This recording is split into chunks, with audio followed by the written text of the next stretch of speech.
Peace, y'all.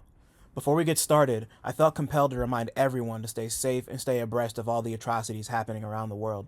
The people of Palestine, Tigray, Congo, Sudan, Haiti, and countless other territories are currently fighting for their rights and their lives. And if you're choosing to take action, please take every precaution you can. Stay hydrated, stay in groups, cover your face, and please, more than anything, don't lose hope. I've been leaving links to organizations and resources at the bottom of every episode description for a good minute, so please go check those out for places to donate and to find ways to take action today. We're not free until all oppressed people in the States and abroad are free. Much love, stay strong, and stay dangerous.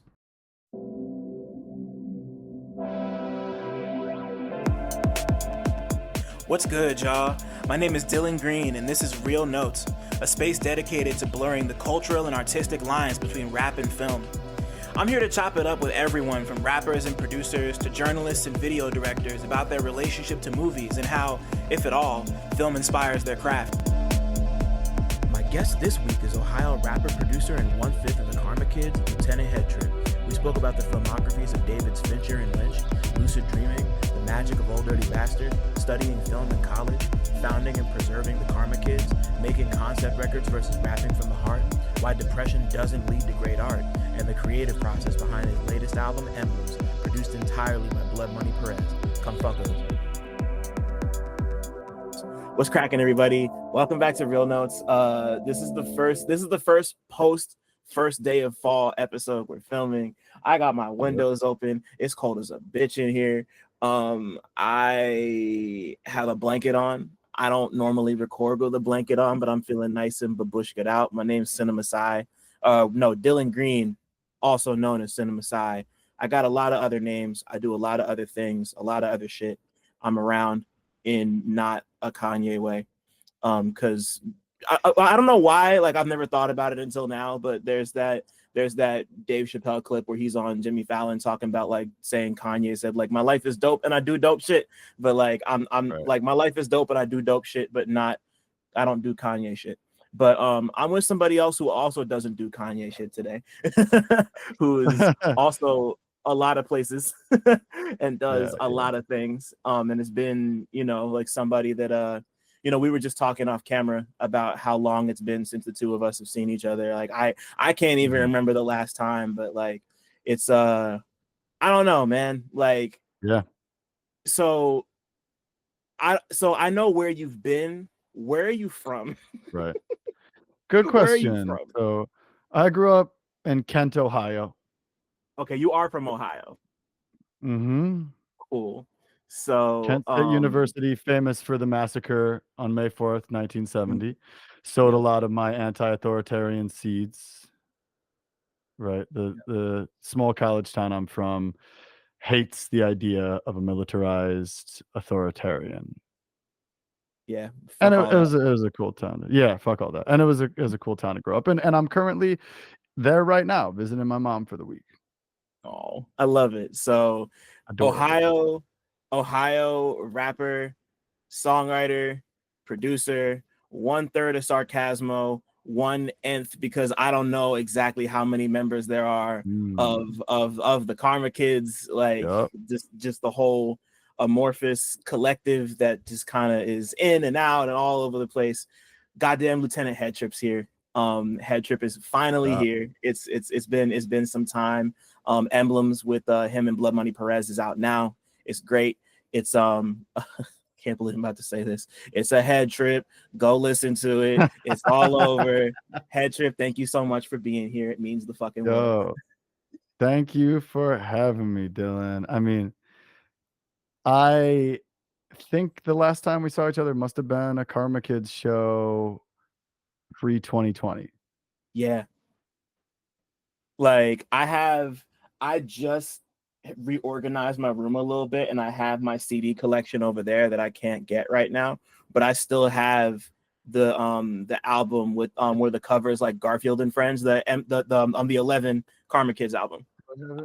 Brilliant design. 11 created an incredible album. He curated such a wild experience, and the artwork by street artist Hiss. I mean, that's a beautiful, beautiful CD. I still have copies of that, and I'll put them on the table sometimes. and that brings people to the merch table. Just the CD design alone. Shit is so tight. I had a dream that the MC11 last night wasn't talking to me. We were playing a video game and I beat him and he was really mad at me. I don't know. Sorry, that popped in my head. Talk about my dreams a lot. My bad. No, man. Dreams are great. Dreams are great to talk about. They're great to have. I appreciate being in a headspace where I still have them. And it's been, you know, like re-listening to Emblems again today. Like, I'm excited to see what it does to my dreams tonight. Because there's a couple songs we're going to talk on later that really kind of like I can already tell have kind of burrowed into my subconscious. But I don't know, man. Like it's been a joy watching you do your thing, and you know it was great being able to like connect early on and like see y'all do your thing, and just like how I don't want to get too ahead of myself, but it's been cool to see how the stuff that y'all were doing like even a decade ago is, you know, like a lot of people are on that type of time now. But once again, that's a topic for later. Sure. I want to ask you the first question I ask everybody who comes on here, which is what was the last movie or TV show you watched that you had a strong opinion about? You know, I'm going to cheat for this one. Let's go. And say I have been going through David Fincher's entire filmography. That's a great cheat. Fuck it. Let's go.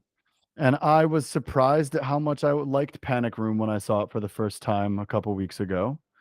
I saw it as a easy genre film with who I now know as a shitty cult leader, Jared Leto. And you know, but you got Forrest Whitaker, you got Jodie Foster, like you got Kirsten Stewart. So like it's probably going to be dope. I was surprised at how much I liked it. It works every beat of that movie, every scene, every line, every shot works so well. But as I got deeper into his filmography and started learning about him more, I learned that the man is a perfectionist. Now, I've been accused of this in my time. I'm sure that you could talk to some of the artists I've worked with, and their main grievance with me is that I'm hard to work with because I am such a perfectionist, you know. But far be it from me, I'm not about to have an incredible album land in my lap or a half an album land in my lap and give it the 1 week rollout bullshit treatment that a lot of independent artists give their projects, simply because they're exhausted and because they don't have a background in project management. So there's no clunkers on the Karma Kids rollout. You know, we don't put out crappy albums, and we give them at least a chance to thrive, right? And moving back from project management into mixing, I mean, I spend so much time in the editing room. In fact, I've made a promise to myself that I'll spend under 20 hours on each song from now on once it's recorded. So, which is a hard thing for me to do. So back to David Fincher, the dude's a maniac. I mean, I just saw The Girl with the Dragon Tattoo, which I refused to watch because I was like, I'm watching the original, right? Why would I watch the American version of a Swedish film? Turns out the American version's better. It looks better. Now look, the actors show the fuck up in the Swedish version. Oh my God. Incredible. The story's there. They don't mess the story up. Yeah. But again, David Fincher, he comes in with a very cinematic plan, and the movie just looks better, right? It's paced better. There's a scene where Daniel Craig like walks in and a water bottle falls off his refrigerator, and he catches the water bottle, puts it back up on the fridge. Camera pans over slowly. The cat wakes up and gets off the table and walks over to Daniel Craig, and he feeds it. Apparently, that was like the 50th take. The water bottle was not supposed to fall off the fridge or whatever it is that falls. And David Fincher was like, all right, let's do another one. All right, let's do another one. And then was like, what am I doing? I clearly got the shot. This cat's been temperamental the entire time we've been filming this thing. The cat performed perfectly. Daniel Craig had a rock star moment. Like, why am I not just letting it go? So, have you seen The American Girl with the Dragon Tattoo?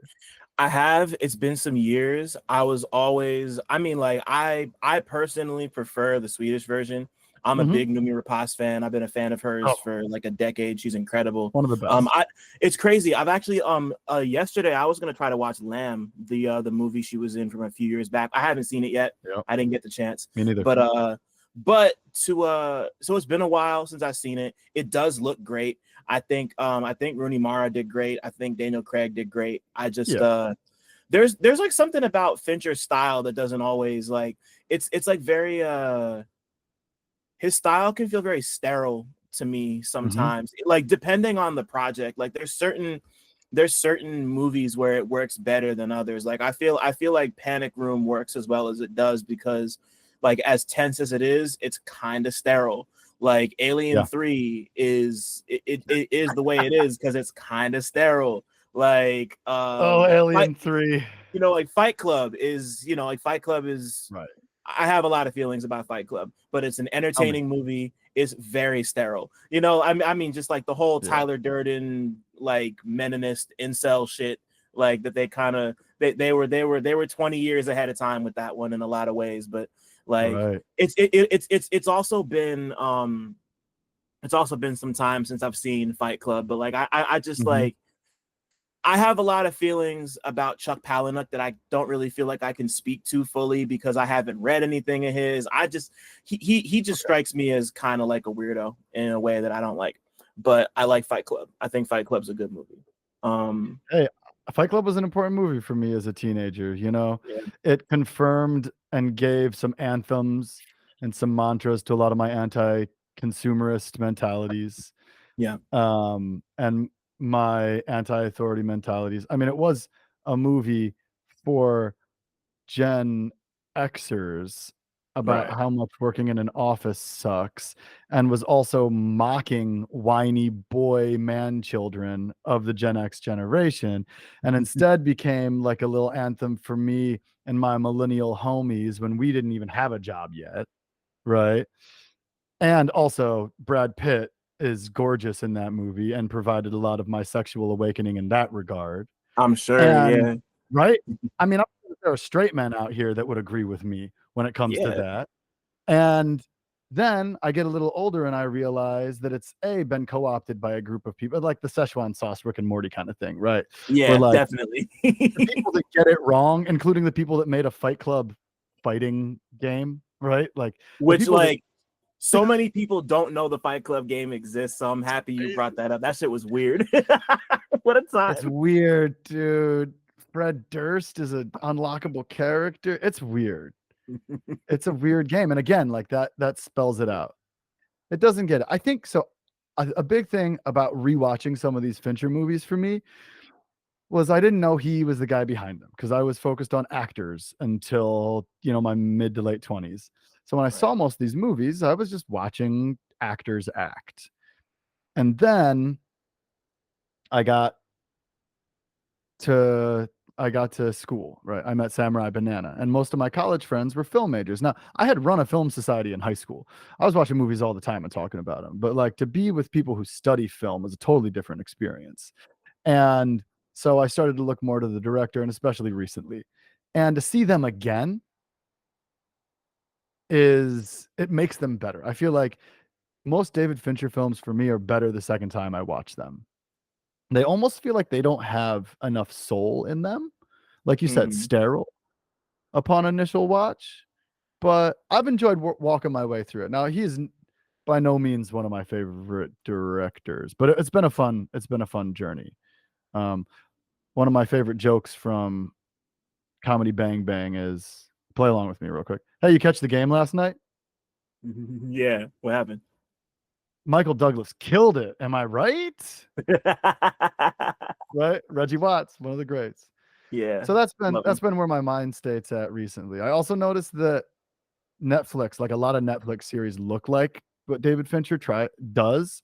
And Mhm. people are trying at their hand at his aesthetic and failing miserably. And so in a way, he's kind of responsible for a lot of new shows in the last like 10 years looking horrible on Oh yeah. streaming. But Definitely. can you really blame the man for being imitated? I don't know. Whatever. It's just fun to think about, I suppose. I'm not here to hate on anybody in this So moment. before we move on, I gotta ask, since you brought up David Fincher and Netflix, did you watch did you make it up to Mank, the movie he made about the writer yet or not? Because he made that, right? With only Gary Oldman, I'm pretty sure. Yes, I did not watch Mank. That is, I believe, the last movie of his that I haven't seen. Yeah, I'm also Um, pretty sure it's the last one he's made, the most recent one have he's you made. seen it? So I saw like half of it. I saw like a quarter of it. I didn't finish it. I love the idea of like shooting it like an old school, like shooting it like it's Citizen Kane. Great idea, super Right. inspired. And it's about the making of Citizen Kane? Is that what it's It's about? about the making of Citizen Kane. It's about the guy Mank. Period. It's like because the guy's the screenwriter of Citizen Kane, and like it's about his life, and it's about the making of Okay. Citizen Kane. Like apparently he was like some crazy womanizing, like drunk with a heart of gold type dude, and you can tell Mhm. that Fincher has a fascination with like womanizing drunk with a heart of gold type dudes.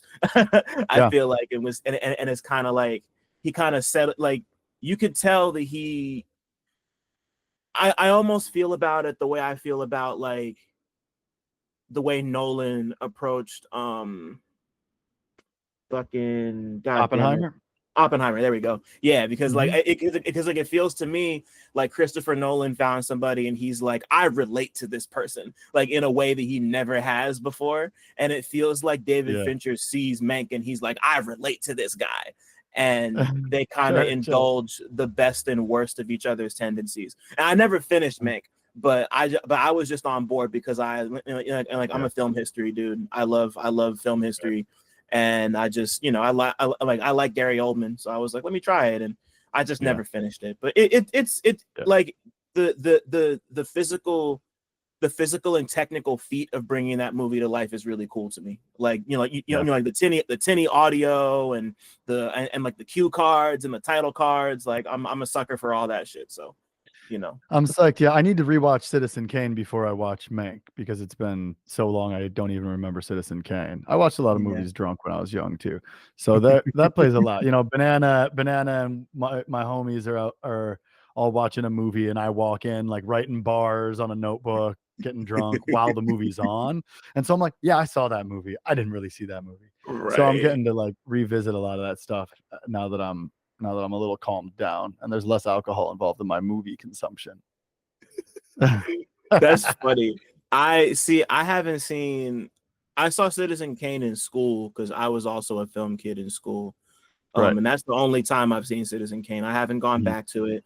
The only time I've thought about the only time I've thought about Orson Welles in the last 10 years of my life is when I remember that Mhm. he voiced Unicron in the Transformers movie. What? So okay, let me explain. What? So in like the late 80s, early 90s animated Transformers movie, Orson Welles voices Unicron. Like Incredible. he's the planet like they just got him to be the planet. And the only Oh, reason I thought about that just now is because I saw Transformers 1 yesterday, just like on a whim. Like mhm.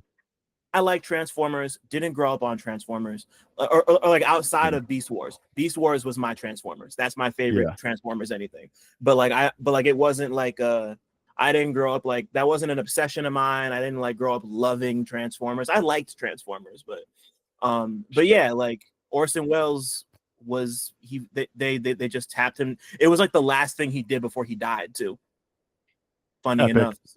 So like Like like Jim that Carrey retiring as Dr. Robotnik. right.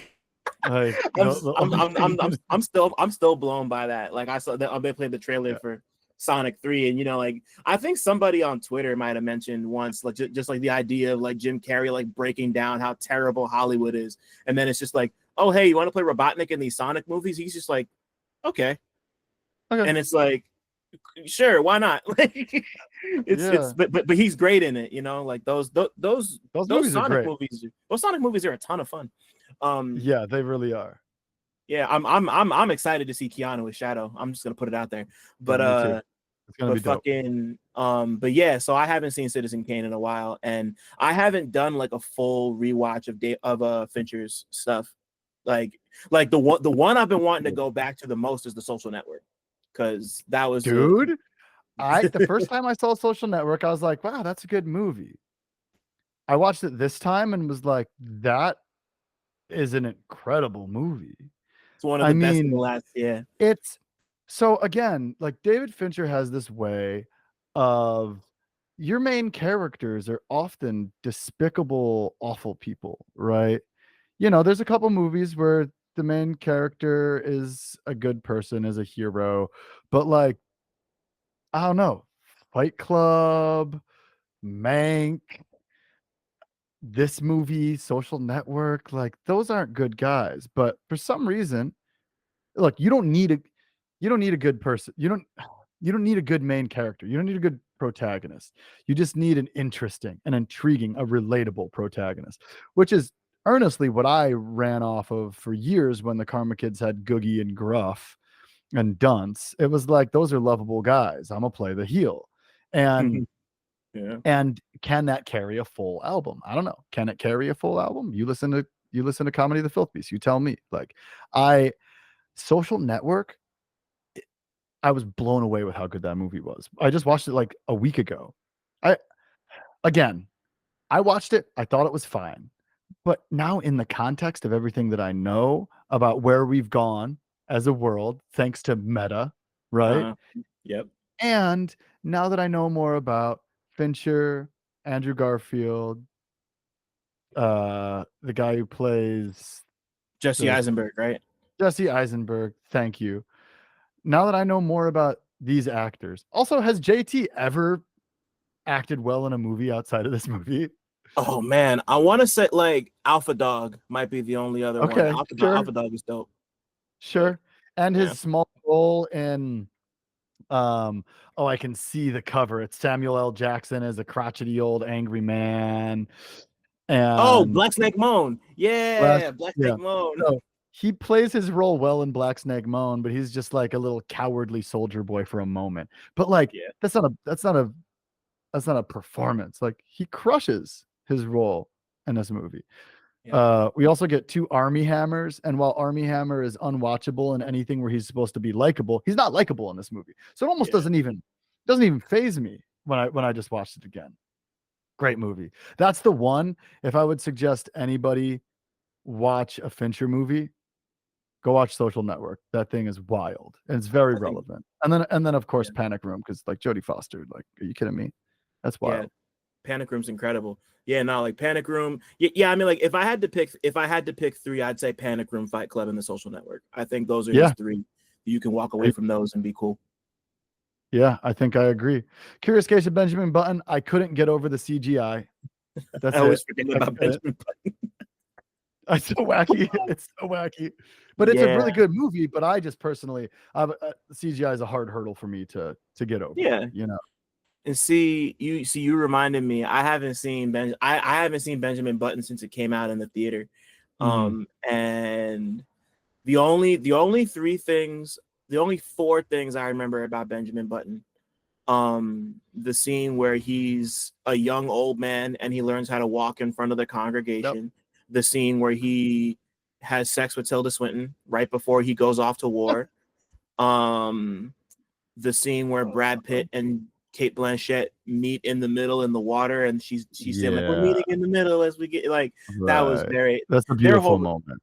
It was gorgeous. And then the very end of the movie when they both die, or like when they both die and then the house gets flooded during Hurricane Katrina. Those are the only four things I remember about that movie. Oh, and Mahershala Ali. That's the first time I ever saw Mahershala Ali in the movie. Yeah. I was watching that a month ago and was like, what? Mahershala Ali is in this? I had no idea. That was the most exciting moment for me. I mean, it's like those are the moments of the movie though. Like you summed up the movie, you know, the bright spots of the movie. I wouldn't say you got to go watch that, but yeah, I think I would agree with your three. I need to rewatch Fight Club. I probably watched it 300 times in high school. It was it was what lived in my DVD player. I'd come home from school, fall asleep to it, take a nap. Yeah, There you go. I'm almost out of the David Fincher realm. I might do another director next. Who We'll would see. it be? I'm so curious. You know, I want to go back through Kubrick just because I love Kubrick so much, and he is also that like perfectionist, a million takes kind of director. Oh yeah, he is. But I also think I might owe it to myself to do something a little easier on my brain. Uh, you know, maybe do a little Robert Rodriguez, like you were talking. Just listen to this episode where you talking to Shamar about Robert Rodriguez Yeah, movies, I'm pretty sure. Yeah, yeah, because we were and talking about I was Spy like, Kids I've and never seen Turquoise Spy Nightingale. Kids. Yeah, That'd be fun. Like you get a little serious, gory action, you get a little levity. So I might do that. But 2025, I'm going back through. See, I'm a sci-fi guy, so this is yeah. how I kind of keep myself from watching just sci-fi movies. No, I get that. Go, But go as through. a fellow sci-fi guy, I get it. Yeah. Um, two things before we move on. One, Okay. if you do Robert, well, I mean you're gonna do it, but like when you do Robert Rodriguez, Alita Battle Angel, if you want to talk about sci-fi, I don't know if you saw Alita Battle Angel. It's No, honestly pretty fucking great. Like I that never got piqued to my see it when it was interest. in yeah, I never got to see it when it was in the theater, but it came out like maybe about 4 or 5 years ago at this point. It's like Mm-hmm. I think James Cameron had been trying to turn it into a movie for like a decade, and then he wound up being the producer, and Robert Rodriguez came on to direct it. It looks incredible, really cool story. Like the movie kind of has a hard time ending. It has like 4 different endings, which is like like not the worst thing, but it's longer than it needs to be. But it's like it's like the most sci-fi thing he's ever made. It's super duper fun. Once again, gorgeous to look at, really well acted. Another Mahershala Ali movie, funny enough. And you can Oh, watch really? Christoph. You can watch Christoph Waltz That's my walk dude. around with a he's like some scientist who has like a gigantic warhammer that looks like a warhammer that looks like a hammer you would pull out of your like out of like a drawer to like bang in a nail. Like it's just this gigantic Wow. steampunk. It's like so over the top and silly, but also dead serious in the way that like every Robert Rodriguez movie is. He's somebody Yeah. like I was telling Shamar, I'm infinitely fascinated with Rodriguez Yeah, me because he's too. like his movies are like so silly but so serious at the same. Right. He's so much fun. I love his stuff. Mm-hmm. He's He dope. achieves like a levity. Have you seen American Fiction? Not yet. I still haven't seen it. Okay, then we'll keep it moving. We'll talk about that once you've seen it. It's cool. It's cool. I'm not gonna spoil it for you because I yeah, get it. we'll keep it moving. I only react that way because I've been so hesitant to go watch it because it doesn't seem like it seems like I'm gonna hate it. I'm not gonna lie. It seems like I'm not Sure. gonna like it very much, but I like I'm finally gonna do it. I feel like you're maybe like the second or third person I've talked to this about, but like Mm-hmm. I'm gonna watch American Fiction at some point. I'm gonna try it. It's good. It surprised me. I I want didn't to. didn't expect to enjoy it as much as I did. Okay. Yeah. I just like I've just been dragging my feet on it. But I do want to finally sit down and take it in and Yeah. have an opinion because it was Yeah. I spoke with a lot of people and read a lot of things and I was like I don't know Mhm. that I need to watch this, but I'm gonna definitely try it. Cool. What else was I gonna say? Oh yeah, so last night, yeah, like if we're talking about people who are like perfectionists and kind of take things, so I watched Michelle Haneke's The Piano Teacher for the first time last night. I don't know if you've ever seen or heard of The Piano Teacher I before. haven't. No. So long story short, The Piano Teacher is a movie about this she's a piano teacher. She's in her late 30s. She works at the Vienna on the Vienna Conservatory. She's like this like world-class pianist who teaches kids. One of her students falls in love with her, but she's also like she like lives with her mother and is incredibly sexually repressed. So the whole thing is like a psychosexual drama between her and this like grown man student who she's falling in love with. It was that's that was like I literally watched this not even 24 hours ago, like at like 10 o'clock last Nice. night. It was I like Haneke a lot. I like funny games. I like that one movie that was shot in. He made a movie that was shot entirely on like security cameras that I also saw in school that I can't Sick. remember what it's called. That shit was really tight too. That's It'll what come back Clerks to me. wanted to do, but they chickened out. Damn.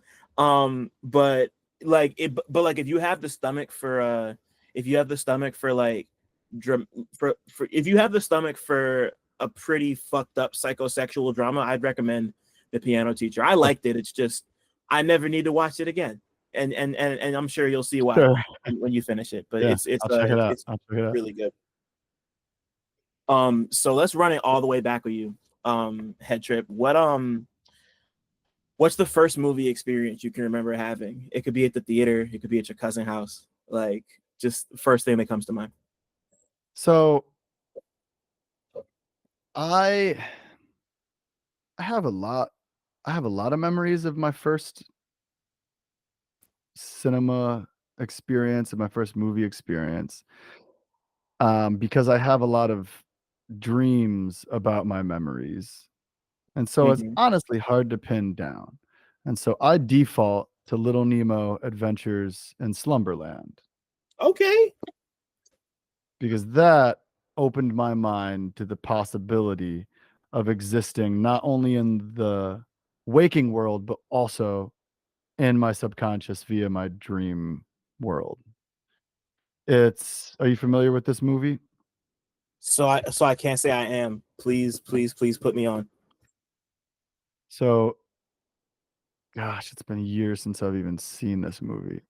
So it's an animated movie about a little boy who falls asleep and enters this dream reality. And it's very Alice in Wonderlandy, right? It feels incredibly real to him. It's based on a comic of a similar name where this kid goes back to this place over and over again, right? He lives in this universe in his dreams. And just the way that they're able to depict what it's like to dream. Now, this is something the directors have had a hard time depicting with live action. It's something that I've seen done incredibly well in animation. And I was a child when I saw this. I believe it came out 2 years, 3 years after I was born in 89 or 90. And at the very end of this incredible, thrilling, exciting, romantic, terrifying adventure, little Nemo wakes up like, was it all just a dream? But he still has the lipstick from the girl that kissed him in the dream world on his cheek. Mhm. And I'd be lying if I didn't say that I've been chasing the ability to bring something back from the other side for my entire life. Like this dream cascaded into me figuring out how to lucid dream, dealing with years of sleep paralysis because when you're caught in between being awake and being asleep, your body doesn't know what to do. I finally achieved the ability to lucid dream. I've written lyrics in my dreams. I have come up with great ideas. Last night, super boring. Along with dreaming about MC11, hi Miguel, I also figured out a really cool way to put horizontal images in a series of images on Instagram while taking up the entire portrait aspect ratio. Like my dreams are incredibly inspiring to me, and this movie inspired me to dig into my subconscious in order to create my art and form my living identity. So that I think is my most significant dream of movie of when I was a small child. Wow. So that's a you just made me think about I want to say 2 or 3 days ago, I finally saw Julio Torres' Problemista that came out, or it technically came out last year, but it was released in theaters this year. But Problemista, he's in Problemista, he's a boy from El Salvador who moves to Bushwick. He wants to be a toy designer. He's just kind of like so like he works a job he gets fired from, so he loses his visa, and the whole thing is he needs to like get his visa back or else he's gonna get deported back to El Salvador. And the whole movie is about just like how fucked up the immigration system is and bureaucratic racism, this, that, and the third. Really, really, and like done in a really fun, droll, thoughtful way, because like that's just kind of his style of humor. And like I could tell that he was influenced a lot by somebody like Michel Gondry, just in the way that like the visuals kind of come about. And like Michel Gondry's stuff has always been very like dreamlike to me. But there's a scene near the end of the movie where Julio Torres is in armor and fighting against Tilda Swinton, who's also in the movie. Like her character's a Hydra. She winds up cutting his cheek, and he wakes up like he's kind of in between this, like he's like, a lot of that movie is also kind of like, it's kind of implied that he's like lucid dreaming his way just through life, and just it's supposed to symbolize the in-betweenness of being someone who doesn't know whether they're going to be in the States in a month. It all goes back to the immigration thing in a really interesting way. But like he wakes up from this dream from like with like a cut that he got in a dream.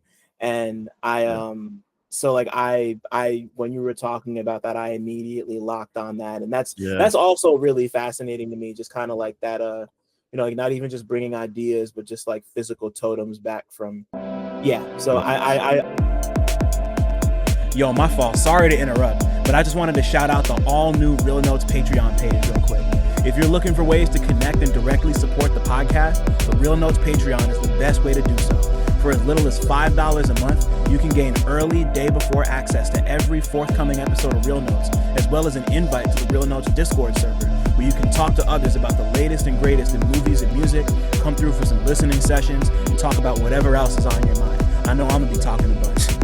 If you feel like coming up off a little bit more, you could get cool exclusive content like audio from Real Notes Live and Real Talk interviews. Those will be exclusive to patrons and ticket holders moving forward. Access to retro versions of my 60-second Minute Maid movie reviews, and even a monthly writing and podcasting workshop hosted by me.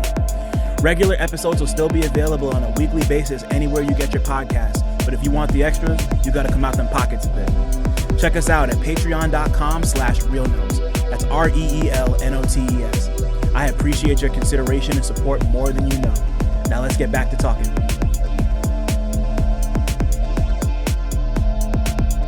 I definitely see you. I see you. You know, and like it's something that I've done hallucinogens recreationally in my time, but in order to not devalue and disrespect those substances, my rule is that I have to bring something back. And whether it's a small lesson or a life-changing epiphany, I have to bring something back with me, or I am simply just on drugs. And I could just smoke some pot. I don't need to be out here just having a little fun on acid. I believe that tapping into that back part of our mind can reveal the uniqueness of our character, and that knowing that about yourself can make you be a more honest, unique person, and can lead to some really dope art. And the more you know yourself, the better you're going to treat the people around you, right? And so even just at the base level of being a human, it can't hurt to think about your dreams a little bit, right? Definitely. So as you get older and you start to think more and more about your dreams, and you start to like refine and develop like your own palette and taste, I mean, I like to think of these as like capital M movies. Like the first, like one of the earliest things you saw that kind of connected with you in an emotional or artistic or spiritual sense or whatever, just something that's like more than just like, this movie was cool, like. So again, I had a film society that I ran. It was like passed to me junior and senior year of high school. I saw a lot of movies. My mom loves film and TV. She's the one who put me onto sci-fi. And so I'd seen all these bizarre things, but I meet Samurai Banana and he shows me Eraserhead. Oh, the life changer. And I was like, oh, you can do that and people will watch it. And from there, I explored his entire filmography. David Lynch really changed my perception of what you were able to do with cinema and have people enjoy. Because I had weird ideas, but I just never made them because I didn't think anybody was going to enjoy it. And of course, I sketched little things for myself here and there, but making a film, I got a camcorder in the background right now. I was making little camcorder movies since the time I was a child, but I didn't like show any of my super weird stuff to more people than my mother, like, so to see Eraserhead really changed my idea of what I could present to the world and they might accept. I was blown away. I loved it. I tore through his filmography, didn't understand a single thing, and was so happy. And people were like, well, in this movie, it's interpreted this way. And I was like, don't talk to me about that. How about we just say that was a wild experience? Why does it always have to be this means that, and this means that, and this means that? Right? Yeah. Why can't it just exist like a thought, like an idea? Why does every piece of media that we produce or consume have to be A, B, C conclusion? Why can't it be Lost Highway? Why Yeah. can't it be Mulholland Drive? Right. And don't get me wrong, I like the other ones too. I like Blue Velvet. That's a bit more of a movie, right? With a beginning, middle, and end. But end of the day, Eraserhead changed my brain. It's like unlocking something I knew was already there. This is something I experienced in linguistics in school when I was in school for linguistics. I was like, oh, I know that. I just didn't have a name for it, And going through David Lynch, I swear I don't only watch movies by guys with the first name David. Uh, and going through his filmography really opened my eyes to that. Yeah, I mean, like the first time I saw Eraserhead, I was in high school.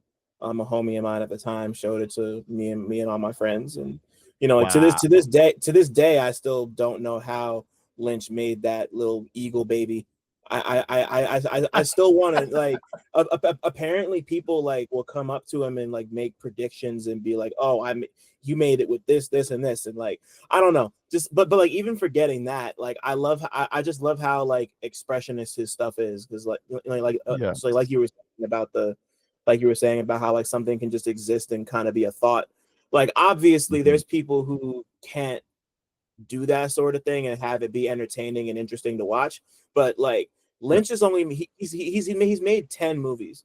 Like it's crazy to think he's only made 10 movies, and the last one Yep. he made is it's been almost 20 years since he's made a movie. Yep. But like he's just like his sensibility and his style is one that like like David Fincher, like everybody's been fucking eating Right. David Lynch's lunch for the last like fucking 30-40 years, and he's Yeah. just like he makes expressionism look so easy. He makes it look so easy Mhm. to just kind of have these like loose meandering thoughts about like society and dreams, and if you want to talk Yeah. about fucking lucid dreaming, there's nothing better than fucking Twin Peaks. Like Oh my you know God. like the world famous Yes. fucking scene with the detective and the cards and the Super. drapes, and like like that's Yeah.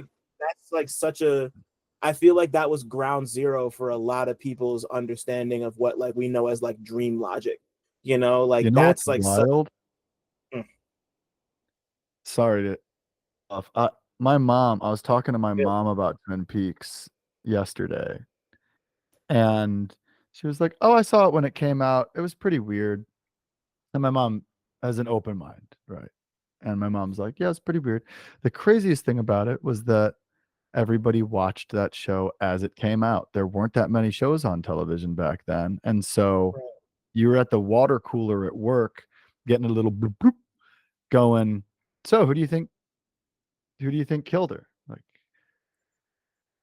or do you think James is going to come back? Yeah. Do you think Laura Palmer's actually dead?" Like, people were talking about Twin Peaks at their office jobs. How Yeah, crazy is that? It that's wasn't very wild. fringe. It was just like this bizarre thing that existed. So check this out. I was my most recent rewatch of the first two seasons of Twin Peaks. I finished the final episode. I opened Twitter, and maybe I watched Fire Walk with Me after that. I opened Twitter, and right there, um, somebody I know, Flapjack of this group ICK back in the day, had tweeted they're putting out a third season of Twin Peaks. And what does Laura Palmer say to Dale Cooper at the end of that? I'll see you again in 25 years. And it had been 25 Mm. years. And in that moment, I was like somehow connected to the black, like that was a wild, wild, synchronistic moment for me. And I gotta say, we haven't gotten a movie from David Lynch in a long time, but we got a third season of Twin Peaks, which is the We did. wildest season of Twin Peaks. So, like, I haven't watched that a second time. I I can't wait to rewatch it, but like that's in a lot of ways, that's like three David Lynch movies, right? Definitely. Uh Yeah. so we have gotten a little from him. Um, I just Yeah. hope he makes one more movie. Just give us one more. I'm greedy. Call me greedy. Yeah, I want one more too. I mean, like I know we all saw Lynch talking about how he has emphysema and the whole Yes. like, like that whole thing. But like I'm just happy, like he's well. He's just like Mhm. like if anyone could make a movie from inside their house and not leave, it would be David Lynch. It would be the guy who Yeah. made Dumbland. It would be the guy who includes Yeah. ads for his fucking brand of coffee and all his DVDs. Like, like Yeah. I'm a It yeah. would be the guy I who, just he started as a painter, and he wanted yeah, his project was, I want to make a painting that moves. And so he made a painting that moved. And that's how he got into cinema. He didn't get into cinema like, oh, I like Steven Spielberg, I want to be a director. He was like, I want to make a painting move. And again, when you approach something from a different direction, from a different origin than anybody else has approached it, you are bound to make something unique. Now, whether it's good or not is a totally different thing. But I yeah, challenge myself and others, don't start the rap song with a beat that has drums in it. Like, start the rap song somewhere in your mind that you're afraid of. You know, like, let creativity blossom from the deepest corners of your brain. They're not all evil, they're not all bad. Some of them are scary, but once you confront them, they're probably just fun. Like, eat up the parts of you that are truly unique. I try hmm, to, when I have the time and the energy. And David Lynch he's almost like the opposite of David Fincher in a lot of ways. He's just like, here's an idea, let's let the thing happen, right? He doesn't control a lot of it. He just trusts his actors and allows it to happen, which is yeah, also a beautiful thing. I got a lot of respect for both of these guys. right, yeah. No, David Lynch lets the idea happen to him. Right, That's what I've right. always loved about David Lynch. Like Yeah. he, He doesn't own his yeah, idea. He believes that ideas come from elsewhere and that we then help manifest them. right, exactly. Damn. So let's do the same thing with music for you. Okay. When did music become capital M music for you? Not even in the sense that you knew you wanted to make it, but like when did you first notice that you were like fascinated by music? Um, I used to vacuum the house and sing Whitney Houston and Mariah Carey songs when I was like a little boy, mostly Whitney Houston and Michael Jackson songs when I was a little boy because nobody could hear me sing and I could be as Right. loud as I wanted, like really old vacuum cleaner, like so loud the cats run outside kind of vacuum cleaner. And I Mm-mm. always wanted to make music. I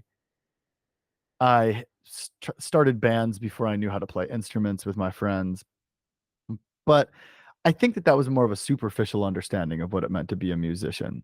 I Right. started writing lyrics in third grade. I formed my first couple rap groups in fifth grade. So fifth grade is when I discovered rap. When I was in 5th grade, Dr. Dre, ODB, Tupac, Biggie, Mace, ODB, we'll give him 2 points. Eminem had just broken through. Like, they were just on the radio. You didn't have to seek this stuff out. And I had just moved to a new town, and my alarm clock had a radio on it, and I had my own room for the first time in my life.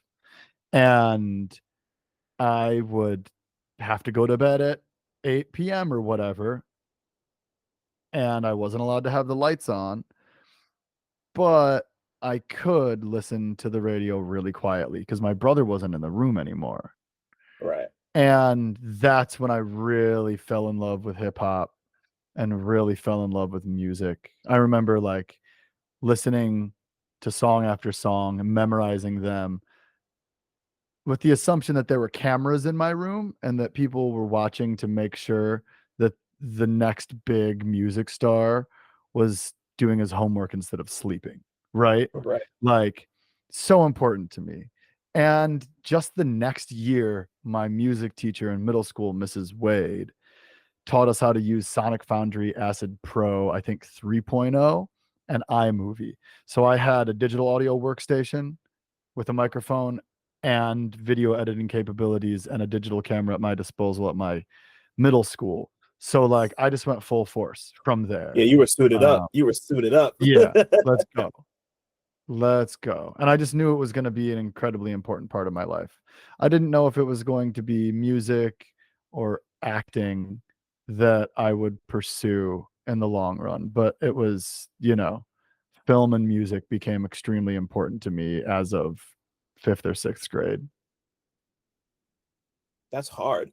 Now that you mentioned, since you mentioned ODB twice, I just want to briefly touch on. So I had never heard Nigga Please before 2.5 weeks ago. The album just turned 25. What a project, man. like I like, to be completely honest, I might like it more than Return to the 36 Chambers. Yeah. It's that good. What an incredible project. I didn't even know it existed. I'm gonna be completely honest. Incredible. I didn't know. Lucky you all to I knew experience it for the first time recently.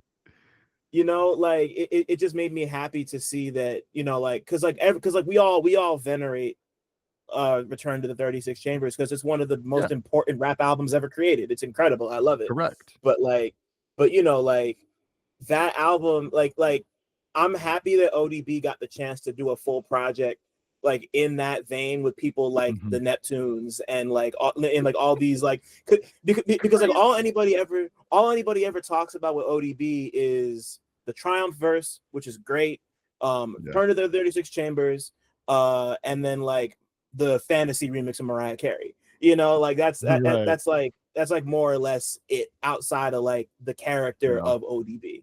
So to go back and revisit, or not even revisit, like hear that project for the first time, I'm like, damn, like it was just cool to see him get that chance to be his way on that type of production before we lost him. I just wanted to put that out there. That project's great. Anybody who hasn't heard it, go find it. If you're not Black, don't say that word. But yeah, go. Yeah, amen. You know, I bought that CD and Tupac's Strictly from a used CD store when I was in middle school, possibly because they had that word on the cover, but also they were only $2. And I was like, I like rap. I need to study up on Tupac, and this album looks crazy. I was so impressed. Him in that leather suit on the cover of that album, dressed up like Rick James. I was like, that is the hottest thing that I've ever seen. Like, I want to dress like that. The aesthetic blew my mind. And then for those of you who don't know, the third song on the album is a Rick James cover. Oh my God. And the first 3 songs on the album, the intro, Baby I Got Your Money, and Cold Blooded, are produced by the Neptunes. Yeah. Like, it starts off like what a commercially successful rap album would sound like at that point in time, or I guess maybe 3 years after that. And then it just goes wild. And you get ODB working with all types of people. I mean, that's That's one of the most important rap albums of my childhood. Yeah, it's like I'm like like to be honest, I'm like mad that I'm like just learning about it now. You Yeah. know, like nobody ever talks about it, and you know, I that's It's part of the despicable reason. that nobody talks about it. Yeah, I don't know. I'm just like the whenever I get a chance and I'm not listening to like all my favorite new shit, I like to obviously you know like it's like as somebody who writes and tries to keep up, I Yeah. You got a lot of work to do. it You can got a lot of projects on your plate to listen to. It's probably hard to find yeah time to go back. yeah it's but and yeah like I never want to get too caught up in like everything is new or everything is old. Like it's always about finding that middle ground between like listening to new stuff that you really love or like wanting to explore, but also wanting to like go back and listen to those like listen to those like 8 or however many albums that like changed your Yeah. life and just like altered your brain chemistry. Like I just ran back Knowledge's Hood Dreams not too long ago. Like that's one of my favorite albums ever. Like that was a really important album to me. Well, it's been Came a out right long after I time for me. graduated from college. Like he's just knowledge is fucking like he's like the blueprint for a lot of people working right now. But like, but Amen. anyway, yeah, I Anyway. just stuff, just stuff I think about. So you've mentioned quite a few times that you know, like you formed rap groups really early on. You knew you wanted to do this in some way, shape, or form from like fifth grade, I think you said. Mhm. Yeah. So, you know, like when did you know? When did you, and I mean, like, when did you like really know that music was going to become more than just a hobby for you? Because you also mentioned that you recorded your first song in sixth grade. So, Mhm. like, To be yeah, when did it clear, get like serious? the first song I recorded in 6th grade was a cover of Intergalactic. Uh, and By then I Kid made it Cudi? Beastie Boys. Okay. Mhm. Okay. And I'm showing my then age right now. yeah. It's all good. I mean, I'm clearly showing mine. And It's all then good, man. I made some joke rap songs with my homies after that. But I think my sophomore year of high school, because again, I was in theater and I was making music and I was a painter and a sculptor. Um, and I was like, which one of these is the thing? Do I do all of them? Do I choose to go to school for any of this?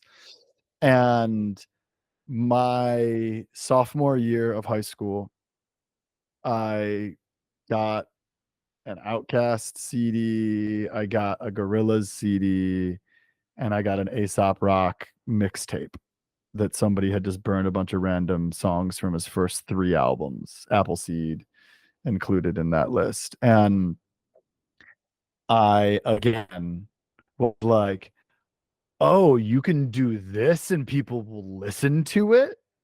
You know, it hadn't occurred to me that I could be as weird as that first Gorillaz album, or that I could be as experiment and be internationally famous or listened to, I suppose. It didn't occur to me that I could take as many risks as Andre did continually throughout their discography and still be Yeah, revered in hip hop community. And it certainly did not occur to me that I could say a bunch of shit that makes absolutely no sense and will keep listeners digging through metaphors that might not even be there for the rest of their lives, like Aesop Rock is able to do. yeah, And like it just blew my mind. And so that's when I really picked up my pen. And I'd been trying to be in rock groups. I played bass, I played a little guitar. I wasn't good at singing. And that's when I just put all that aside and went all in on hip hop and recorded my first couple albums. And then when I was like, I'm going to New York, whether it's college or not, because that's where I need to make music. And I got to New York and I handed Samurai Banana my album that is not available for public consumption. It's the only full length album that I've ever made that is not available for public consumption. And he said, "This is great. I have beats that are better than yours, and your hooks are too long and too complicated, as are your song titles." And I was like, "So we're a team then, right?" And he was like, "Yep, and we've been a team ever since." Like, So when I was 18 and I first got to New York, that's when it was established. This is what I'm doing now. I mean, I came there, I gave my album to a couple older rappers that I had met when they were on tour with some Def Jux guys, including Creature, who gave me my first That's show a in Creature. Manhattan. Wow. Yes, that's a name I haven't heard in years. Damn. Yep. Creature of Rebelmatic. They're still very active. Mhm. He put me on. You know, he was Rob Sonic's hype man when I went to see Rob Sonic in Cleveland. I got to see all those Def Jux guys. Like, I don't know if I never got to see all of Cannibal Ox perform, but I got to see the rest of them. And that was very formative for me. I just go up, pay $20 and go to a medium-sized venue to see my favorite artists, you know? Yeah. I didn't get to see ODB live. He died. But I then just kept it moving. Like, we just kept building momentum. Me and Banana made a lot of crazy music. We moved to Queens and started throwing shows, you know, and the rest, I guess, is history. Yeah, it truly, truly is history. And like I got to experience some of that history at like an earlier stage. Like I had started, like I had started cutting my teeth in the New York indie rap scene right after I graduated from college, and I wound up coming to a handful of Karma Kids shows and seeing y'all do your thing. And before we move on to solo stuff, because I mean, like I've had Banana on, love to him. I've had Dunce on, love to him. Mhm. Just Love those guys. because yeah, they're both incredible. I see them all the time. I just saw Dunce a couple weeks ago. I haven't seen Banana in a minute, but love to both of them. Mhm. Always. But like we don't need to fully dig into the whole thing, but like where did the Karma Kids start? Like where did the whole Voltron come together on the Karma Kids? Sure. So Banana and I started working together in college at Hofstra University. Yeah. I brought two MCs from Kent, Ohio that I learned how to rap with, Resin and Bug, to New York Mm-hmm. with me. We made an album called Drumskin, me and Banana, and I just couldn't finish it. So we brought in my dude Nasty Resin to finish the second half and live with us. And we also lived with a bunch of punk rock musicians on Long Island. So we went from basement shows, throwing basement shows, to playing shows at bars on Long Island, to throwing shows at bars in Queens when we moved to Queens. And Resident Bug moved back to Kent and then eventually moved to California. And so it was just me and Banana for a little bit. Now, while at college on Long Island, we met Dunce Cat, Googie, Gruff Lion, and many other rappers. And we just they came to us like, hey, Banana's still DJing. I need a DJ. Hey, you're still writing songs and recording. I need to write songs and record. And so Banana and I had been active this entire time and getting to know Reservoir Sound, Uncommon, Backwoods Studios, like getting to mingle with all these guys. We went from fans to booking their shows, you know, and it was just a dream come true. I mean, we had so much fun with these guys. And then when Googie and Gruff and Dunce showed back up in the picture, like, hey, let's do this. They moved to Astoria, where me and Banana were both living in different apartments. And we formed generation 2 of the Karma Kids, which is the one that has taken me all over this entire country, because of the music that we made and because of the hip hop circles that accepted us and embraced us. Mm-hmm. And that run lasted 6 years, maybe. I mean, 11 joined the ranks. Blastmaster Baker, Old Self were later additions. And I mean, that's not true. Me and Old Self worked on his record Word Art Gallery for like years. He was in Connecticut, but he was part of the crew. And then, you know, that people went back to school. People had physical injuries that kept them from being I mean, you saw our shows. You don't want a torn ligament on stage with the Karma Hell no. Kids. Uh, and I got divorced and I moved out of New York and I closed the label. I paid everybody out. And Teddy Faley hit me up during quarantine and was like, hey, I got this record. Can Karma Kids put it out? And thus began the third generation of Karma Kids, which we are currently on. Right. And look, Yeah. I gotta say, I still love all these guys. Like, they're all Yeah. still friends of mine. Dunce made his way to Backwoods. I couldn't be happier about it. Banana's working with Uncommon. I couldn't be happier Yeah. about it. I love it. The only reason I ever helped people put their music out, help people finish their projects, was because I don't think that artists should have to do it all. And I'm okay at the other stuff. So whatever I can offer to people, I have, you know. Right. And I mean, we've had so much fun. I think that we've made a lot of important music, and I can look back and be proud, and I can look forward and be excited.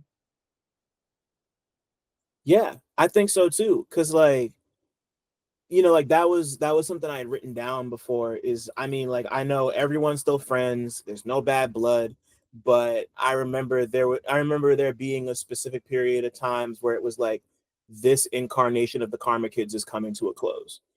But at the same time, you know, like you go and look at you go and look at the WATKK Bandcamp page, and pretty Yep. much every project that y'all have put out individually or as like some sort of 2, 3, 4 member group, whether it's Yep. Sarcasmo or whatever the fuck, like it's like Yep. still being pushed through those channels. Yep. And you know, like you know, like as kind of like the head of this Hmm. you know, like so to speak, you you know, like you've worked by yourself, you've worked with one producer, you've worked with another rapper and a producer, you've done stuff with everybody, people outside the org, inside the org. Hmm. um when it was time to break down 2.0 of the Karma Kids, did you have a difficult time coming back to yourself and just like making music?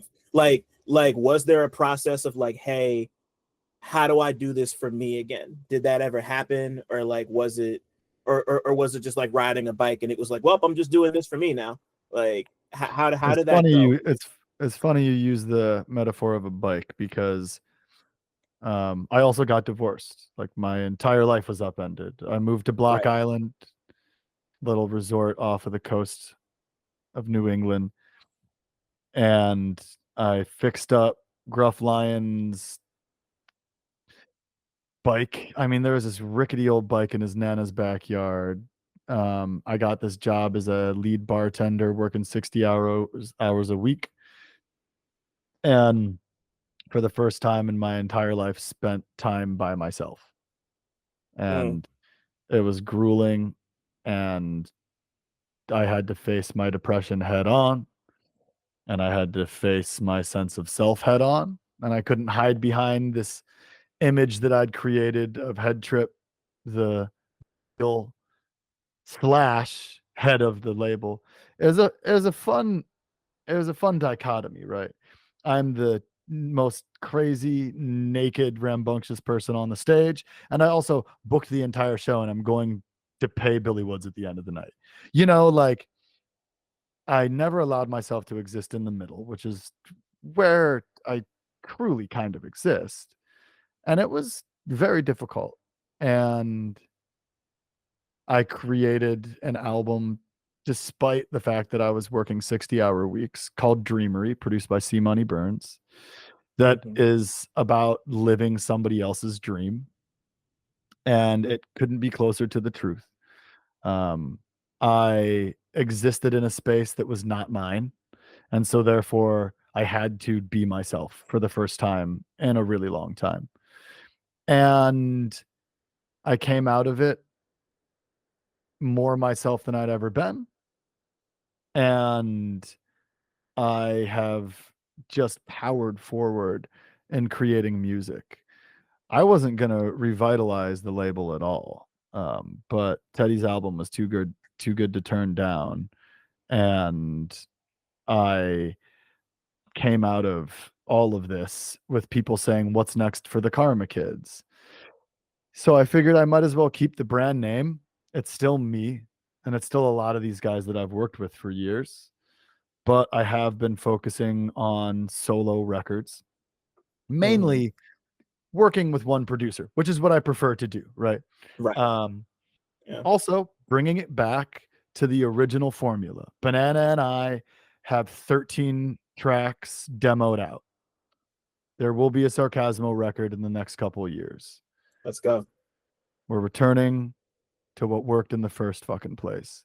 And we're going to perform a song or two of that at Secret Pour October 3rd. So if this podcast comes out well after that, which it possibly will, you missed out, y'all. Actually, it's sorry to cut you off. It's the 24th. This might actually come out right beforehand because it's gonna come out. It's gonna come out next Wednesday.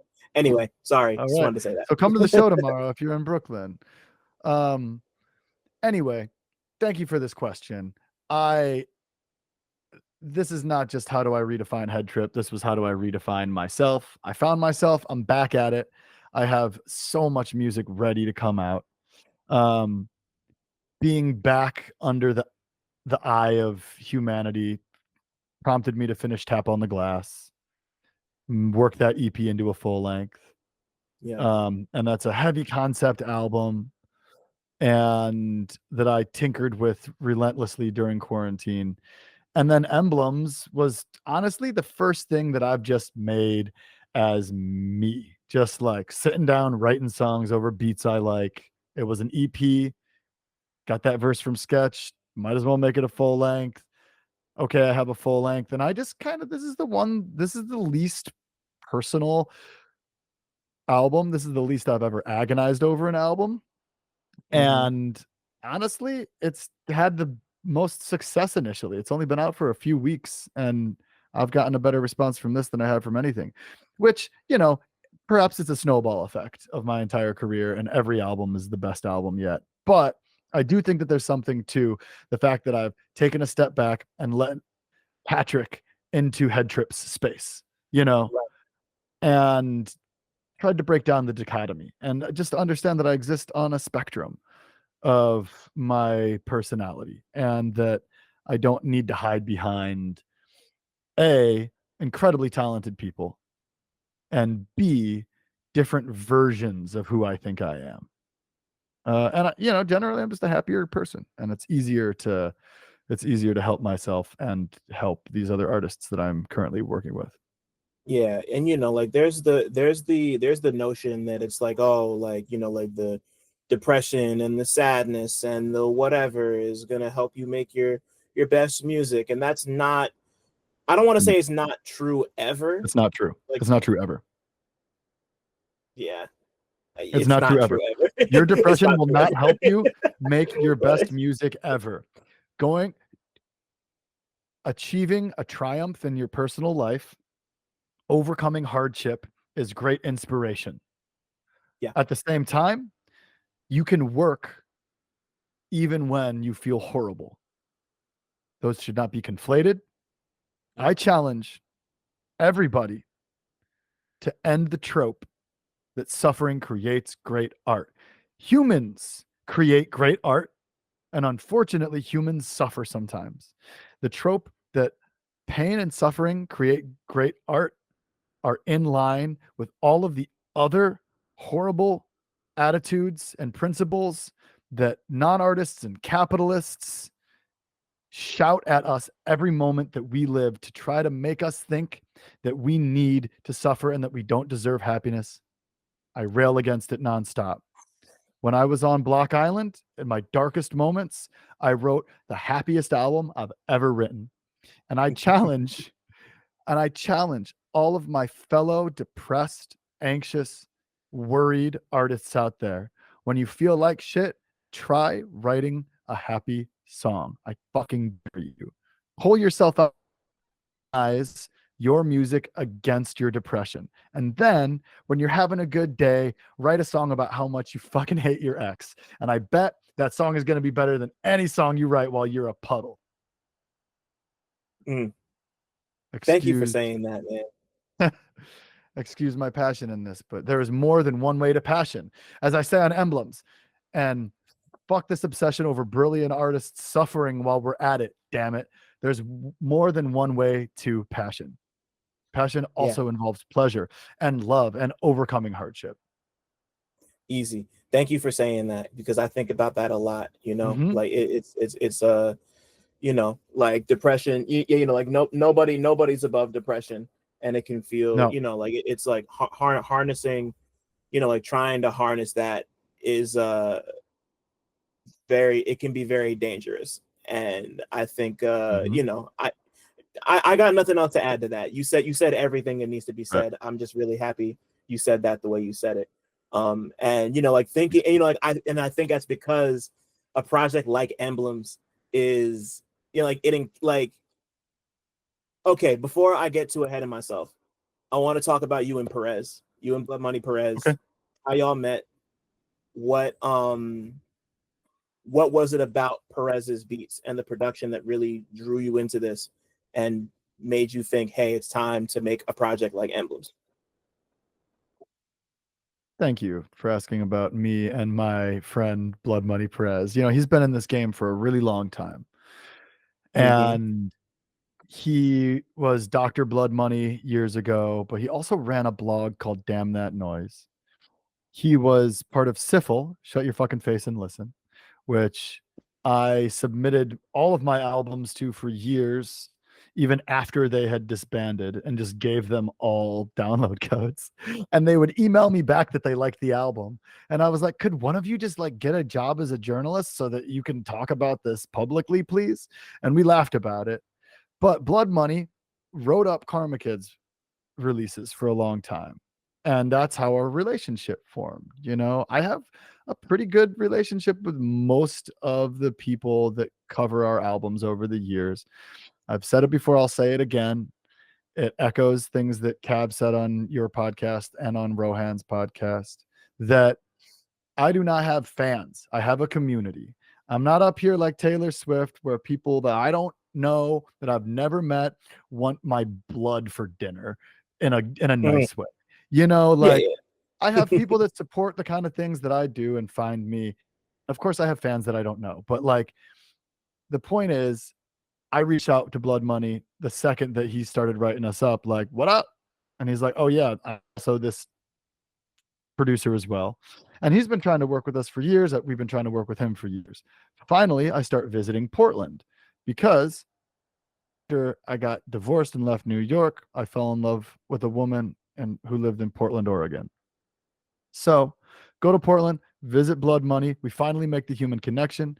That's what it takes for him to send me some beats for us to get on the same wavelength. Quarantine happened. Didn't have anything in my pen. I tinkered with Tap on the Glass and the We Are the Karma Kids album. And then I got to Portland finally, and that was the first pack of beats that I started writing over.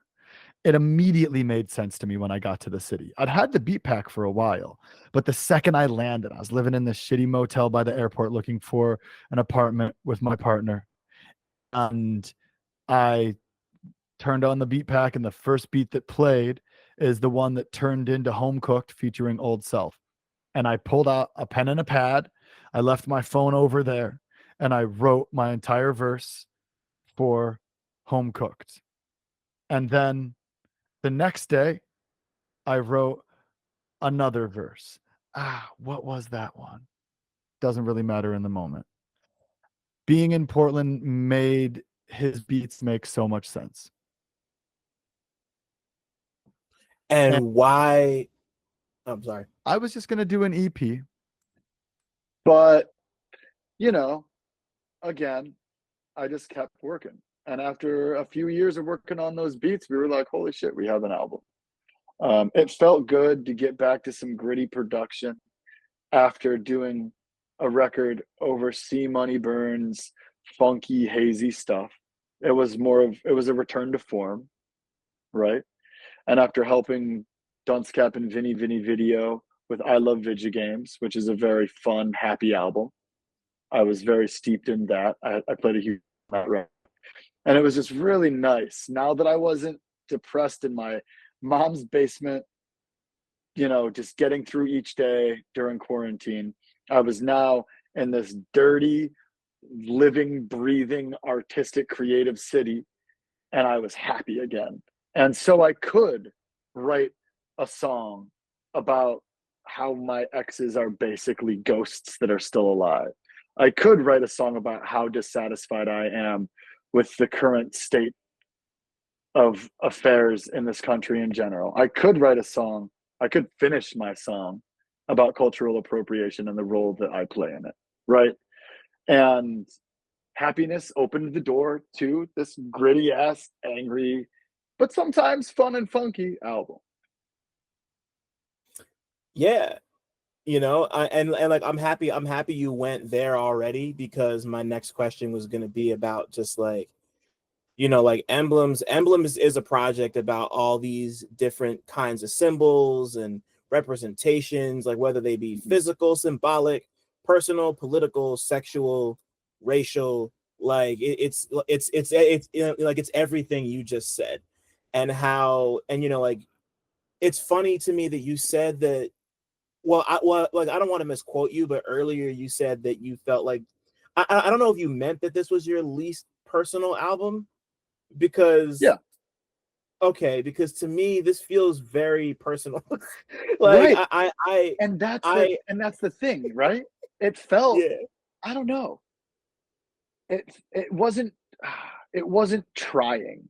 It wasn't draining writing this album. And right, perhaps that's all I needed to truly tap in a way that's approachable, right? yeah, okay, yeah, I see what you mean, like in the sense where you didn't, because you know, when we talk about personal records, like when it's like the album is personal, this album is very personal to me. Like it's like Mhm. there is a it's like there's an attempt to, it's like there's an attempt at like really trying to make it personal, like really digging into yourself. Are you trying to say that by just kind of letting yourself go and just talk over beats and just espouse ideas and Mhm. dig into these emblems and these symbols, like Yeah. that yielded more personal work because you weren't trying to be personal? The evidence shows. It's so Yeah. hard for me to think of these albums as not the little babies that little evil bird babies from Eraserhead that I make. Like that's how I view my songs. But yeah, people keep telling me this is my most personal work and my most grueling work yet and all this. And to me, it was the first time that I've just kind of let the record happen, you know, and that I've finally taken a step back and looked out and talked about what I see instead of looking into myself. Here, I have Comedy of the Filth Beast right here. I have a CD Hey. copy of it right here. And this album, I straight up went back through old voice recordings and old home videos that I made and looked at old pictures of my exes and tried to relive my suffering in order to create a personal album. And Mm, with Blood Money, I just sat down, write some songs about stuff that I felt in the moment, never let myself write a sad song if I'm depressed, only wrote Elementary Space Madness if I felt like shit, like work on a happy song if you're sad, work on a sad song if you're happy and you don't have one on this album yet. And apparently it worked because I'm connecting with more people than I did on Tap on the Glass. And that album comes from like so much turmoil, right? So right. the evidence would show, but it's not mine anymore, and it's not for me to say. It's everybody's now. Um, Right. I've let it go because it's in the public eye. No, absolutely. And like you like that word you use, grueling. I wouldn't call this album grueling just because it feels Okay, like I would call it cathartic personally. Like it really does cool. feel like you're just kind of, it just kind of feels like you're just getting your shit off. And it's just like Nice. it really is just like, you know, like and like I haven't listened to Tap on the Glass enough to really like Mhm. fully grasp what you were talking about, and I'm like, I've obviously heard it. It's great. I like it a Sure, lot. sure. I just didn't like, I didn't sit with it as long as I would have liked to really like absorb Hmm. everything in it. But like this to me, it really does feel very Like, it almost feels like this is stuff you've been trying to get at for a very long time. And it's funny to see you go from a project like Tap on the Glass that's like highly conceptual, and you've like kind of constructed this narrative out of it. And this one is just like, I'ma just talk, you know, and like you kind of get to I the was make point. some rap songs. Yeah. you like get to the point, or at least you get to the point the way you feel like you need to get to the point quicker, by just being like, here's what I see. Here's these dope beats. Bloodmoney Perez. Here's my brain on a platter. Like, you know, like it's like that's like I find that super ill, just because like, thank you. Like, you know, like more often than not, it's really just easier to just because it's like it reminds me of a writing thing. Like, there's so many editors I've worked with who have just been like, where it's like, I'll write something that might be a little too flowery or overly descriptive or whatever, and they'll ask me straight up, what are you trying to say? And I'll explain what I'm trying to say, and then they'll be like, write that. You know, like that. Yeah, totally, man. Yes, definitely. You know, I have learned to trust myself more. Part of this is I worked with so Tap on the Glass, the through line is we're all being watched and we're all watching each other all the fucking time. And so we walk around with that feeling that somebody's watching you in the dark. That's the general idea. At the end of the album, I have a song about trying to leave the planet, right? This album, I build concepts into every album. But this album, instead of really going concept album, I don't know, the first song I mentioned building a rocket ship and getting out of town. And then I mentioned it a couple more times. You know, I'm a sci-fi guy. I mentioned it a couple more times on the album. And then the last song, the last verse, I say, maybe I should use my warp drive to try to keep this planet spinning. And I like back up a little. Maybe I'll disassemble my rocket ship. But that's really the only concept. Yeah. And it's a through line. It's not a concept album. And so I worked with this rapper, Nigel Noir, rapper out of Connecticut, basically. He's worked with Old Self before. And we wrote a bunch of songs when I first moved to Portland. We only had like a month to write these songs because he was moving back to New Orleans. And I was just like, I can't spend all of quarantine writing. And so I just like busted a lot of stuff out really quick. And I really liked it. I think that I've learned to trust myself a little more. And that's the approach that I used for Emblems and that I've used for the other records that I've written in the past 2 or 3 years. I'm just not trying as hard to be somebody else. And instead of I create this character, Sketch is always on me about this when we were living near each other. One of my closest friends when I lived in New York, and a great man, Sketch 185. Shout out to fucking Sketch, man. God right shout out to Sketch. Right. And he was always, after I put out, I don't remember what album, I sent him a song or something, and he said, how does it feel to not lean on this, to not try to become this character and have these standards? How does it feel to just like trust yourself? And that blew my mind because I didn't realize that's what I was doing. So that's just kind of what I've been trying to do, for the past few years. And I think that I'm making the best music of my life. People ask me what my best album is, and the answer is the next one. The next one. It's Emblems. Please go buy a cassette of Emblems. Emblems is my best album. But it's the next one, right? I hope that the process is all about self-improvement, right? That's what being human hopefully can be about. Right. And like I exist in a place, in a world, in an era where I can spend time making art, improving myself, and improving myself for the people around me and for myself. I guess I should do that in the opposite order. I'm still working on that. But as I become more centered and understand myself better, I think that it would reflect in my music as well. And I hope that it continues to. I think it will. And I think it does. And, you know, like the one song on here, I mean, like I love this album, but like the one song on here that really like kind of jumped out at me was Back Catalog, because it feels like maybe it's just me trying to find, like, maybe it's me just trying to like impose meaning on, like, a different meaning on something that maybe I should, but it kind of feels like a manifesto almost, of like it kind of like sums the project up. Like I love a closing track that can really just like, you know, like serve as the thesis, like this is what the album's about, you know, like you know, like not even just from like a personal stance, even though like you're interrogating all sorts of different symbols on here, you know, like white Jesus, thought police trying to reach a quota.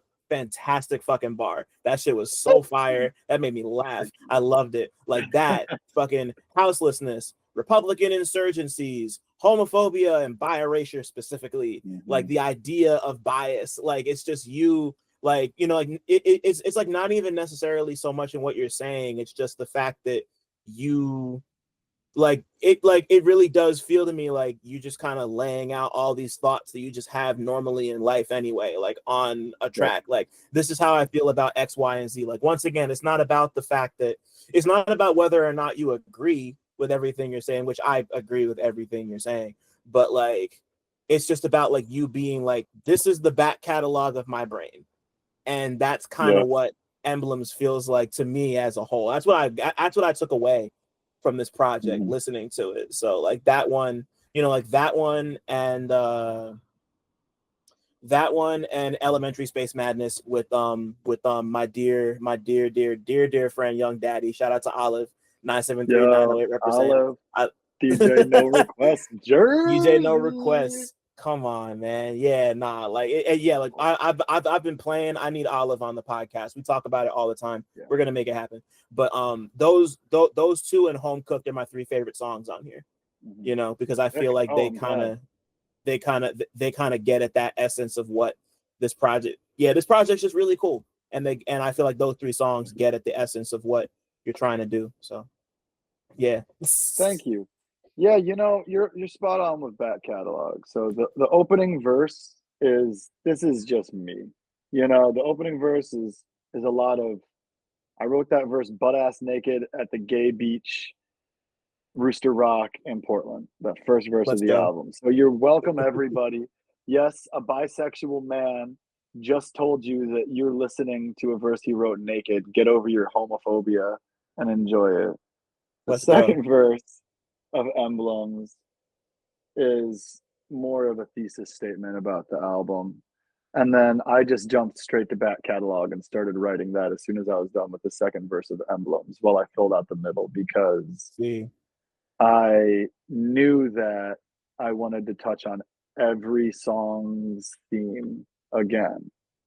And I just wrote that 4 bars at a time. Back Catalog was written 4 bars at a time over the course of 2 years, so that I could make sure that I tackled every important notion that I could possibly think of in that one song. And it was so annoying to write. I like that loop. I love that song. I love that instrumental. But sometimes loop a beat just is not meant to be looped for 4 hours straight. So I wrote that over different instrumentals here and there and in my head, but I'm glad that you noticed. That's exactly what it's about. And then Elementary Space Madness, Olive set that off. She crushed it. I just wrote my verse imitating her verse, you know, like I used my smoothest style that I had developed. And I knew Googie had to be on the hook. That was clear to me. Yeah. My favorite bar from Elementary Space Madness of my own, and this took me a while to write, is the folds in my brain matter display patterns that take after arcane sacraments when traced backwards. I'm so out there, y'all are bound to catch the space madness. Don't mistake the transcendental rambling for a name banner. I debated over keeping the foof in at my own bars. And I'm happy to report that Nick Marsh of Focus Hip Hop just tweeted that that's his favorite bar from that album too. Shout out, yeah, shout out to Nick, by the way. Focus Hip Hop, Nick Marsh. He's a great guy. OG Nick, that's the boy. Shout out to him forever and always. And then Home Cooked is a great song. So Elementary Space Madness is just about like elevation through hip hop, really. You know, and that's such an important thing. Home Cooked is much more direct. This is what it's like to be an underground rapper. You know that old Cage song, "This is the life of an underground rap star." Like, I'm not out here sending everybody's underage girlfriend dick pics, Cage. That's not what my underground rap star life is about. Maybe it's what you do, but my underground rap star life was sleeping on couches, getting the verse right, recording over and over again, sleepless nights on tour. You know, everything that song brings up. And you got Banana on the Hook. Ooh, do you know what the sample is? That Banana. No, actually, I don't. Tell me. What's going on in the kitchen? Julio, Gangster's Paradise. Wow. See, damn. Going on in the kitchen, but they don't know what's cooking.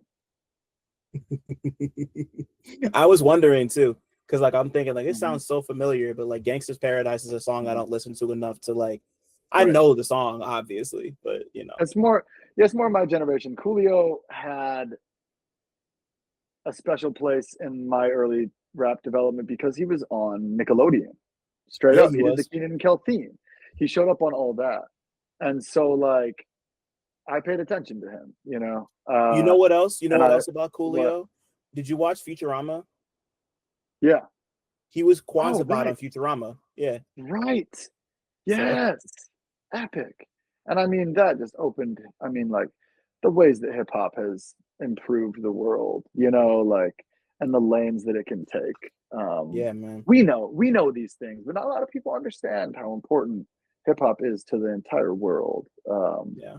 Manny Faces, journalist and podcaster, has a shout out to Manny Faces. Right. Shout out Manny Faces.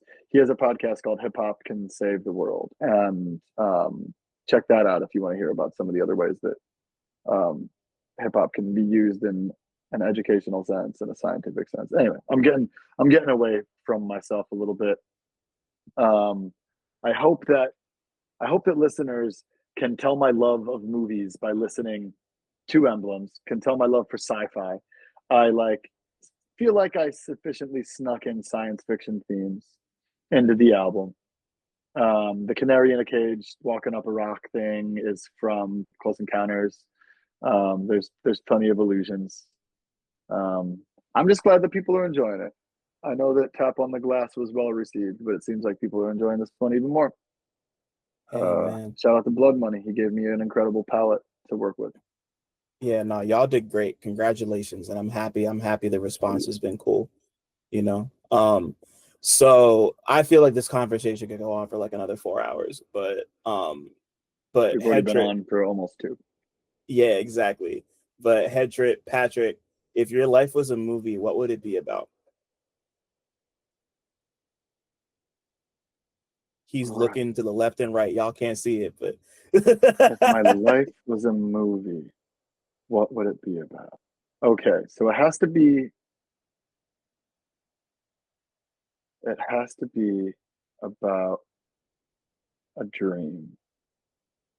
It has to be about a lucid dream that keeps dragging this amorphous main character, protagonist, into every time they gain control of the moment, it drags them back into this dream. Okay, so there's this character, you don't know if they're asleep or awake, you don't know if this is reality or dream, but every time they gain clarity and start to gain control of their environment, and maybe they can finally manipulate their surroundings, or they finally recognize where they are, the dream tricks them into going back into being carefree and going along the path of a dream, because that's the trick with lucid dreaming. The dream wants to fight to keep you in it so that you're not aware of the dream itself. And wake up. Have you really woken up? I don't want a movie that has a beginning and middle and an end in a traditional sense. I want a movie with 25 index cards worth of ideas, worth of scenes thrown onto a table, picked back up, filmed, and then stitched together with a brilliant editor who gets to really tell the story. Yeah. Also, let me say it up front. The editor is maybe the most important person in the filmmaking process. People don't realize this. Yeah, I just wanted to say that because like they're the person who puts the, I mean, like obviously, but they're working with people most of the time, but like they're the person who like stitches the whole thing together. Like they're the reason you're watching a thing in any order. Like they're doing the sequence, they're doing the knowledge, you know. So like, and the best filmmakers trust their editors. mm-hmm. There are also more women on the editing side of film than most people would believe. It truly takes a woman's touch. And I mean, I'm not going to get into it entirely, but take a look. Figure out who edits the movies that you watch. Watch the credits. You know what drives me crazy? When I watch a movie on Netflix or whatever, it like makes the credits really small in the corner. And I have to like go click on it. I want to watch the credits. Yeah, please. I want to read those names. Yeah. It's like liner notes, you know? And yeah, like, you know, like you think about I mean, like the one who always comes to mind for me is Thelma Schoonemaker, I think is how you say her name, who works with Scorsese. She's edited every single Martin Scorsese movie, every single one of them. And what up until Flower Moon. Name a director that has defined, addressed, and celebrated white male misogyny more than Martin Scorsese. Yeah. Real. Right? Talk about it. Yeah. Right? Easy. And there's a woman at the very end of that production process making that all happen. People really underestimate the power of the editor. And, you know, I find that our niche of hip hop, people like talk about who mixed the album, who mastered the album, who produced the album. We're finally talking about producers, you know? Yeah. It took forever. Let's do it in film. You know, let's start in film. These actors are hardworking people, but like, who wrote the script? Who directed the film? Who edited the film?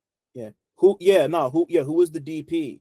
You know, like this is like you're speaking right to me, because this is stuff that I've been fascinated with this since I first started loving movies. You know, like I would go through film credits the same way that I would go through liner notes and like CD booklets whenever I got the chance. Like, you know, like I want to know who the director of photography is. I want to know who the costume designer is. You know, like I want to dig into the history of people like Colleen Atwood, who's been designing costumes for movies for fucking ever. You know, like these are all people who like, I wish even still working. It's this crazy. Right. Not that like do brilliant things. It's just very impressive. Yeah, man. You know, like and you know, like these people built careers, and you know, like it's just always good to see and learn from people who are like interested in building a career and just like building a legacy, like whatever that means. You know, like legacy is a very broad term, but whatever. Yeah, all that stuff's important. You know, like that's the reason that this podcast exists. That's the reason I'm here. That's the reason I've wanted to cover anything, is to just give more context to it. You know, so thank you, brother. It just occurred to me I should have. Is your book out? Yeah, the book's been no physicals, but the book's been out for months. I can't remember how long. I should have read your book before I came on your podcast. My apologies. I'll get to it. We can have a personal conversation sometime about it. Yeah, no. Congratulations on your book. That's really incredible. Congratulations. Thank you. Honestly, yeah. Like I give all of that to my man Austin, who published it. Like he saw something in me I didn't see in myself. Right. And it's funny you bring that up, because he and I are gonna convene real soon, and we are gonna we're gonna put out like a deluxe of the book that will have physical copies. People have been asking. There will be physical books, not yet, but there will be physical books. There's gonna be more. I'm gonna add pieces to the book. I'm probably gonna add like 4 or 5 more original pieces of writing to the book, and there will be physicals that I will be able to give people and sign and whatever the fuck else. Thank you for being interested, and thank you for bringing that up. That means a lot. Dude, and thank you for being here, bro. Like this was, I knew this was going to be a great convo, but like, yeah, wow. Like the first time we've talked for real in some years, and this was fire, man. Thank you so much. Great to see you, dog. I appreciate you having me on. Nah, man, easy. Like, thanks for listening. Shout out to y'all for making it this far. And shout out to all the Black people listening too, because y'all really impeccable. Don't forget to like, subscribe, and tell a friend to come through next time. 1.